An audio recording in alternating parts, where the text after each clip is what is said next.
Hello and welcome to a new episode of What Does This Data Say? I am Ajay Prakash. What's all wrong with this report? I'm talking about the preliminary report of the accident involving Air India's Boeing 787 on June 12th in Ahmedabad. Now, this report I think seems to be suffering from the Rashomon effect.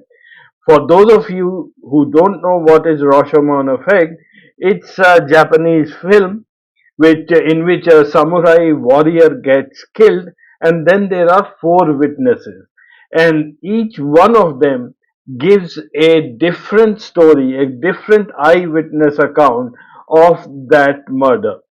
And that's exactly what I think is happening with this report as well. The world seems to be getting divided. There is the Western media which has one viewpoint, and then there are people like us and the Indian media who have a completely different interpretation of this report. This report from AAIB was supposed to be a status report and not put the blame on anyone at this stage. However, some of the terms which have been used and the partial information that has been disclosed, it tends to direct our thinking towards only one side. And that is how the Western media had picked it up. Now, I believe that this report must have been a very well thought out document.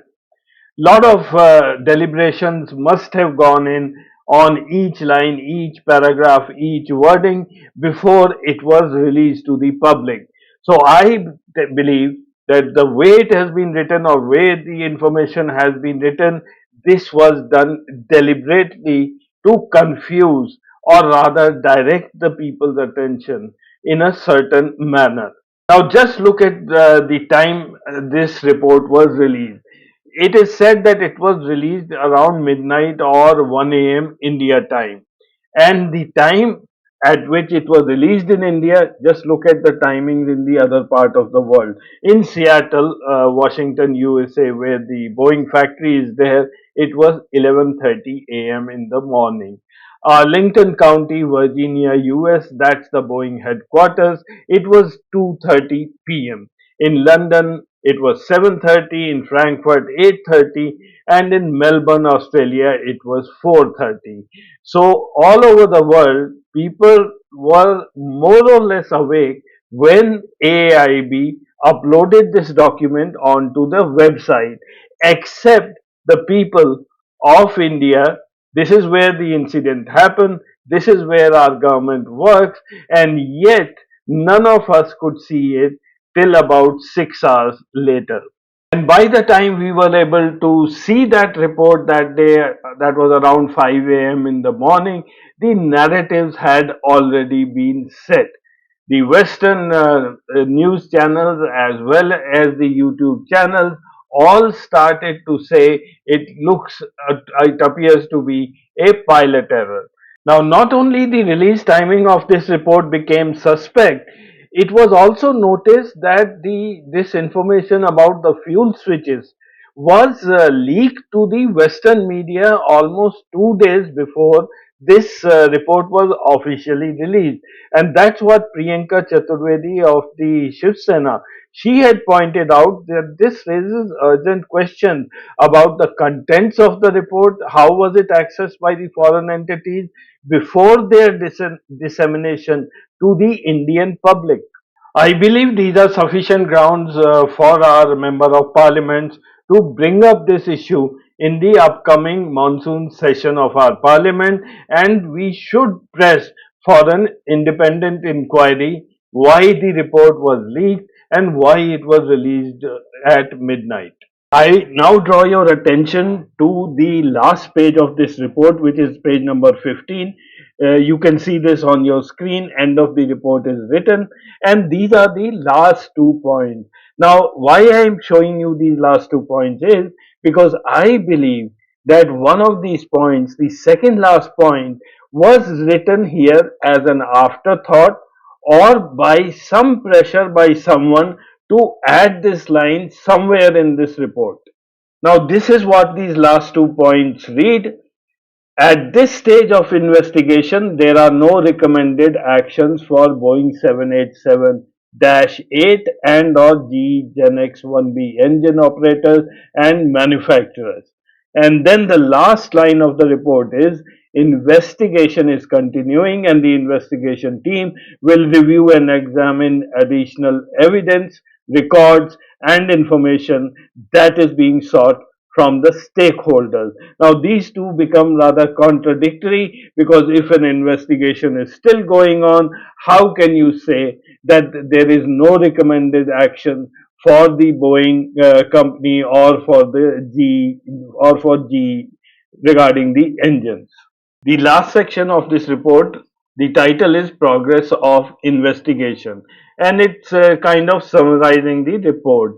And suddenly you get this one clause regarding indemnifying Boeing and GE. I've just shown where it has been sort of inserted. Now, this makes it again quite suspect that why this clause was suddenly added without any thought. This report of AAIB comes out on July 12th. Now, AAIB is part of Ministry of Civil Aviation.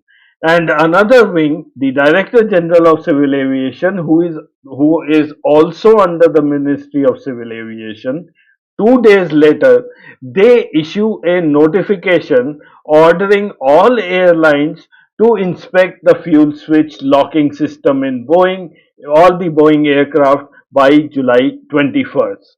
Now, following the DGCA directive, many airlines, such as the Etihad, they also order to inspect all their Boeing 787 fuel control switch locking mechanism, and one of their flights, which was on its way to India, was diverted back to Abu Dhabi to check the fuel switch.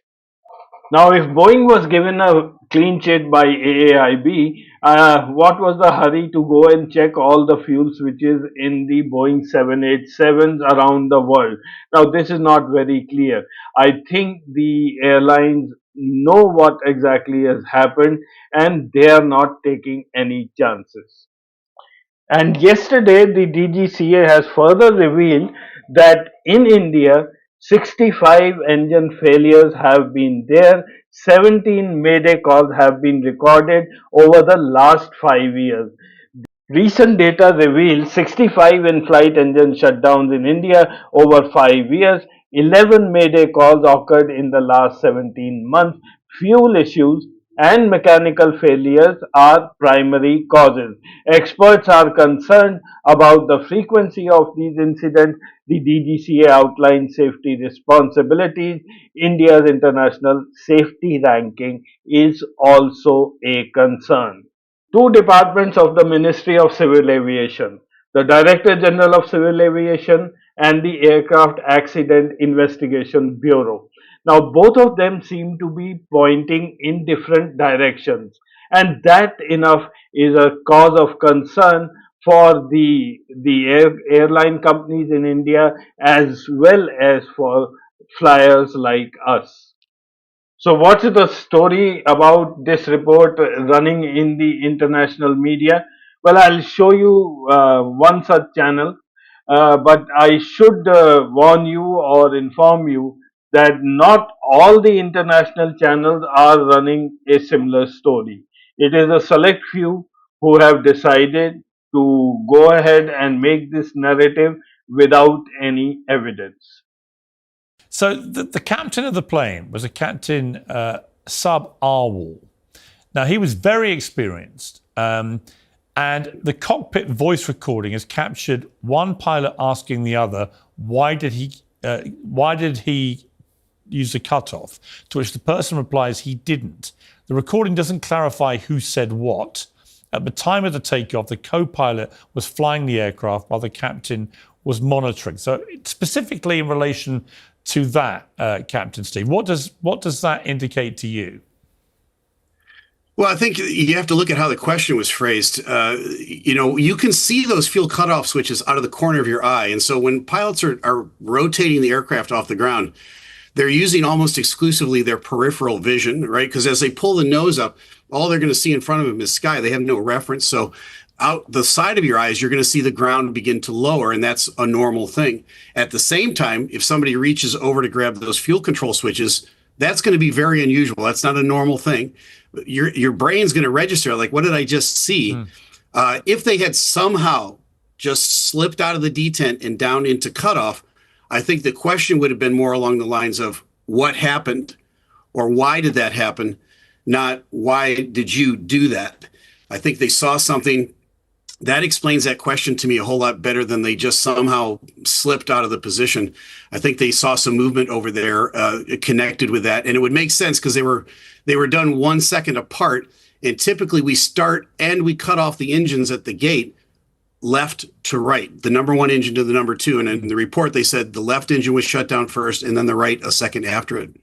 Since a lot of discussion is going on regarding the transition of the fuel switches within 1 second, I did a little experiment, and here are the results.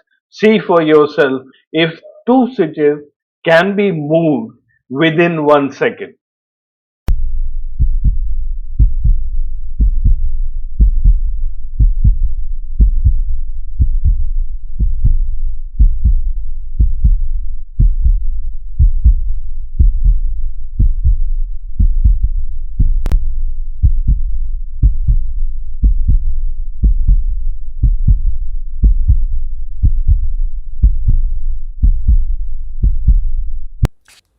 The airplane was operating exactly the way it was designed to operate regarding the rat, for sure.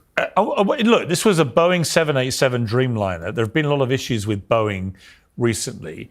From everything that you have now gleaned about this, including the initial reports, is it looking more and more like the plane functioned perfectly correctly and that therefore it was something done by the pilot or co-pilot? Well, my take on it is the airplane was operating exactly the way it was designed. I don't think there was anything wrong with this particular aircraft. When you place both fuel cutoff switches to cutoff, that will fuel starve the engines and they'll both flame out. You'll stop getting thrust out of those engines. I understand the complexities with Boeing over the years, and I think they're two separate issues. I've heard 1,000 comments on my last couple of videos of people that they want desperately to blame this on Boeing, and I don't want to blame it on the pilots. I'm the last guy that wants to do that. Some things are plain and some things are clear. Whether it was intentional placing of the fuel control switches to cut off or unintentional, that's two different things. But I really firmly believe that there had to be a human hand on both of those for them to go to cutoff. I don't think Boeing has fault in this one. They might have fault in some other things in the past, but you can't confuse the two things and try to make it work so that, Boeing is to blame. I don't think they are. So this then leads to the theory which is gathering most momentum, which is this was not an accident, that some action by one of the pilots, and most attention has formed on the most experienced pilot, Captain Sabawal, that according to the Telegraph, he was the lead pilot because considering leaving the airline early to look after his elderly father. His mother had died, apparently, and he'd been quite depressed about that. Other reports in Indian media, I think, which were relayed also over here, had him, a neighbor of Captain Sabawal, saying the pilot told her just one or two more flights, then I'm going to be just with Papa. He apparently suffered from mental health issues and depression, had taken time off in the last few years following his mother's death. Now, just to be clear, we don't know whether any of that is relevant to what happened here, but it's certainly, if you were pursuing the theory of a murder-suicide, which is now gathering momentum, if you put together all this stuff about the captain, it's not massively far-fetched. And again, we don't know, but it's not massively far-fetched to see a sort of line here where the captain has had some kind of mental health episode and has deliberately shut these two fuel switches off. As you just saw on this channel, just about anything is being said about the pilot without a shred of evidence. Now, if these kind of narratives pick up, I'm sure the biases will start to become even stronger. And I think the government of India should really take this up, especially the AAIB, and put a stop to all this speculation. Thank you for watching this episode. Just a quick reminder that if you haven't yet subscribed to our channel, please do so. And if you like our episode, please share with your friends.